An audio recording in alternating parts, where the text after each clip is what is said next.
अस्सलाम वालेकुम। डॉक्टर सादिया कमाल एसोसिएटेड प्रेस ऑफ पाकिस्तान के एक प्रोग्राम के साथ हाजिर हैं। आज एक कॉन्फ्रेंस हो रही है, एजुकेशन के हवाले से हो रही है। ख़ास तौर पर कोविड के बाद की जो सूरत हाल है, ऑनलाइन सिस्टम शुरू हो चुका है और उसमें देखते हैं कि स्ट्रेटजीज़ जो हैं वो क्या होंगी और किस तरह से आगे लेके बात करेंगे। और एक बात राइट टू इन्फॉर्मेशन की भी हो रही है कि जो पाकिस्तान में हर शहरी का हक़ है। तो हमारे साथ यहाँ पर मौजूद हैं पाकिस्तान कोलिशन फॉर एजुकेशन की नेशनल कोऑर्डिनेटर हैं पाकिस्तान में, ज़हरा अरशद। इनसे हम बात करते हैं कि ये आज जो कॉन्फ्रेंस हो रही है, बताएंगे हमें उसका मकसद क्या है, क्या स्ट्रेटजीज़ तय होंगी और उसे लेके आगे कैसे बढ़ेंगी। अस्सलाम वालेकुम ज़हरा। अस्सलाम जी, बहुत शुक्रिया। जो आज की जो गुफ्तगू आज हो रही है वो दो बेसिकली डिस्कशंस हैं मेन टीम में। एक ये है कि पाकिस्तान में जो कोविड है और उसके बाद कोविड के बाद जो हालात बनते हैं, जो कि दुनिया में बहुत सारी तब्दीलियाँ आ रही हैं, इसी तरह से तालीम के जो है हालात व वाक़यात बदल जाएंगे। पहले हम जिस तरह से बच्चों को एक ही क्लास के अंदर हमारे पास 40-70 बच्चे बैठा करते थे, अब ये मुमकिन नहीं है। तो इस सिचुएशन के अंदर हम तालीम को के अंदर क्या तब्दीलियाँ लेकर आएँ और तालीम को जो है किस तरह से बच्चों को बिलखुसूस बच्चियों के एक्सेस को जो है वो हम ये लाजमी और यकीनी बनाएं। इस सिलसिले में जो आर्टिकल 25A है, 18वीं तरमीम के बाद हम सब जानते हैं कि आर्टिकल 20 अब तकरीबन एक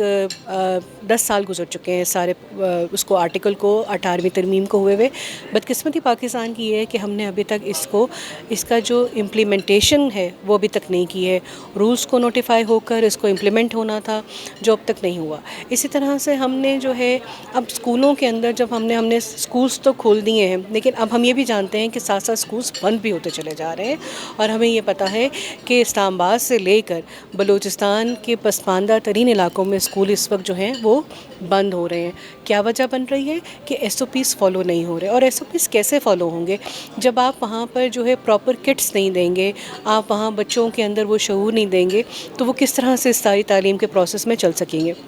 अच्छा, इसी तरह से अगर हम देखें तो हम देखें कि हमने ऑनलाइन एजुकेशन का सिस्टम शुरू किया, लेकिन हम ये जानते हैं कि ऑनलाइन एजुकेशन सिस्टम बज़ाते ख़ुद एक बहुत बड़ा चैलेंज है। हम ऐसे मुल्क में रहते हैं जहाँ इलाक़ों के अंदर 15-15, 20-20 घंटे जो है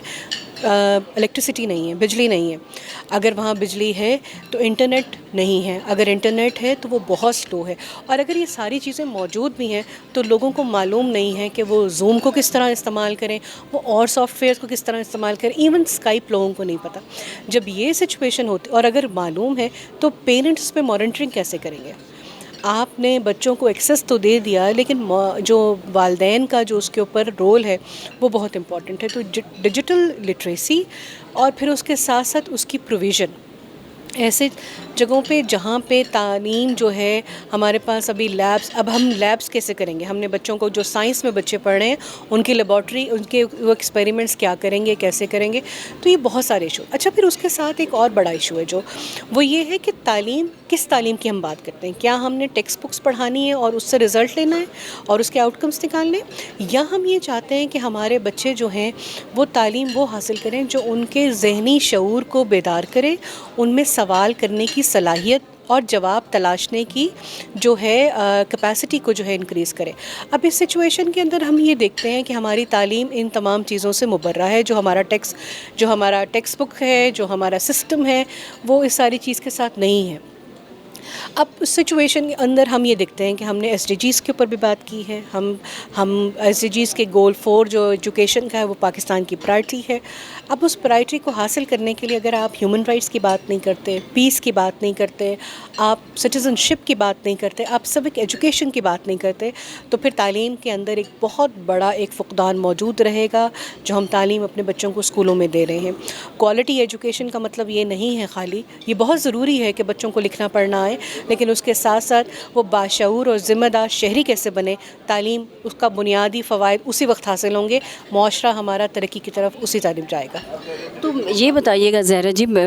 हम बात करते हैं राइट टू एजुकेशन की, बात करते हैं 25A आर्टिकल की आपने बात की है, और कब से जो है हमें इतने ज़्यादा इस वक्त मौजूदा मुल्क की सूरत हाल देखी जाए तो बहुत ज़्यादा चैलेंजेस हैं, और ख़ास तौर पर उस चैलेंजेस में कोविड आ गया है। और आपने ये बहुत अच्छी बात की जो टर्म है डिजिटल लिटरेसी, तो ये एक बहुत बड़ा चैलेंज भी, हालांकि देखा जाए तो इस वक्त पूरी दुनिया में ट्रेंड्स भी तब्दील हो चुके हैं। तो आप समझती हैं कि इस वक्त PCE अपना रोल किस तरह से अदा कर रहा है? دیکھیے بنیادی طور پہ اگر آپ اس کو دیکھنا چاہیں تو پی سی کیا بہت ساری ایسی اور ادارے جو ہیں جو اس طرح کا کام کر رہے ہیں تعلیم کا، ان کا جو کردار ہے وہ اس وقت ہوگا جب اس میں ہم دیکھیے گورنمنٹ اور ایسے تمام ادارے جو سول سوسائٹی آرگنائزیشنز ہیں ان کو اکٹھا ہونا پڑے گا، انہیں اس پہ بات چیت کرنی پڑے گی، اور اب اس سے مل کے آپ کو ایک جو ہے نکالنا، کیونکہ کووڈ کی سچویشن صرف پاکستان میں نہیں ہے، پوری دنیا میں، اور تمام وہ ترقی یافتہ ممالک بھی اس وقت پریشان ہیں کہ اس سچویشن سے نمٹنے کے ان کے حال، اور ہمیں یہ نظر آیا کہ ہم نے دیکھا کہ تعلیمی اور صحت کے جو نظام ہیں وہ ساری دنیا کے ہمارے سامنے آ چکے ہیں کہ وہ کیا ہیں، وہ سب کتنے پانی میں تھے، ہم سب نظر آنا شروع ہو گیا۔ تو اب اس سچویشن کے اندر آپ اکیلے جو ہے ریاست یا اس کے ادارے جو ہے بیٹھ کر اس پہ کام نہیں کر سکتے، اس کے اندر ہمیں ہر شعبے سے تعلق رکھنے والے لوگوں کو شامل کرنا پڑے گا،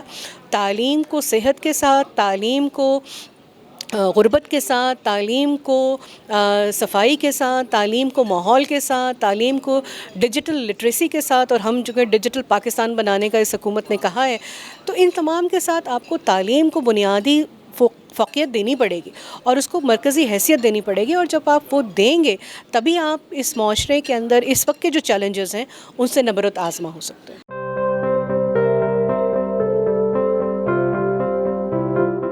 جی، ہمارے ساتھ اس وقت ممبر قومی اسمبلی ڈاکٹر شازیہ اسلم سومرو ساتھ ہیں، ہم ان سے پوچھتے ہیں گرلز ایجوکیشن کے حوالے سے کوالٹی اس کی کیا ہے اور کس طرح سے آگے لے کے چلیں گے، اور خاص طور پر اس پینڈیمک میں جو ابھی چل رہا ہے تو کیا چیلنجز درپیش ہیں۔ جی السلام علیکم۔ وعلیکم السلام۔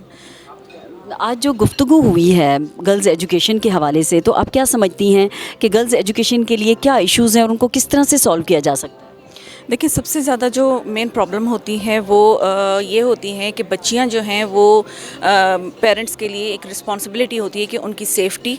اور ان کی سیکیورٹی جو ہے وہ مینٹین کی جائے۔ تو میرے خیال میں آج کل جو پینڈیمک کا سیزن چل رہا ہے، اس میں ہمیں یہ تین چیزیں، ایک ہیلتھ سے ریلیٹڈ جو ایشو ہے اس کو بھی دیکھنا ہے، پلس میں ہم نے بچیوں کی سیکیورٹی اور سیفٹی بھی دیکھنی ہے، اور کیونکہ مجھے یہ لگتا ہے کہ ہماری جو بچیاں ہیں وہ زیادہ کمیٹڈ ہوتی ہیں ایز کمپیئر ٹو بوائز۔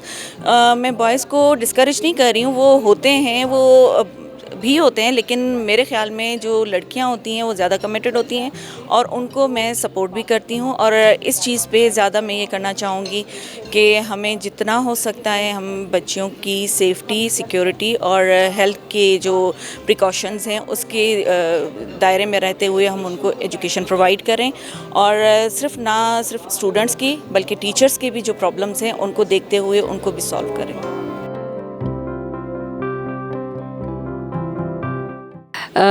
جی، ہم نے پاکستان کولیشن فار ایجوکیشن کی نیشنل کوآرڈینیٹر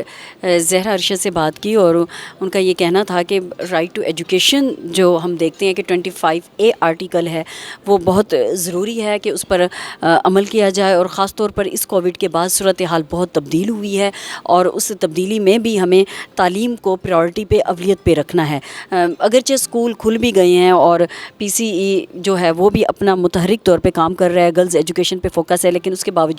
گیپس ہیں، ان پر توجہ دینے کی ضرورت ہے، اس پر کام کرنے کی ضرورت ہے، اور اس میں فیڈرل لیول پر ہی نہیں بلکہ پروونشل لیول پر بھی ان کو آپس میں مل بیٹھ کے اس پہ ایک مضبوط اسٹریٹجی بنانے کی ضرورت ہے، پالیسی کو، اور اس میں تمام جو اسٹیک ہولڈرز ہیں ان کو ساتھ مل کر لے کر چلنے کی ضرورت ہے، کیونکہ تعلیم بنیادی حق بھی ہے، اور اسی تعلیم سے ہی ہماری معاشرے کی بقا ہے، کیونکہ آج کی جو نسل ہے وہ کل کے ہمارے مستقبل کے لیڈر بھی ہیں، اور کل کے ہمارے تمام ملک کو جو استحکام تک لے جائیں گے وہ تمام فرد ہیں۔ اسی کے ساتھ ہی اپنی میزبان ڈاکٹر سعدیہ کمال کو وائس آف وومن سے دیجیے گا اجازت، اللہ نگہبان۔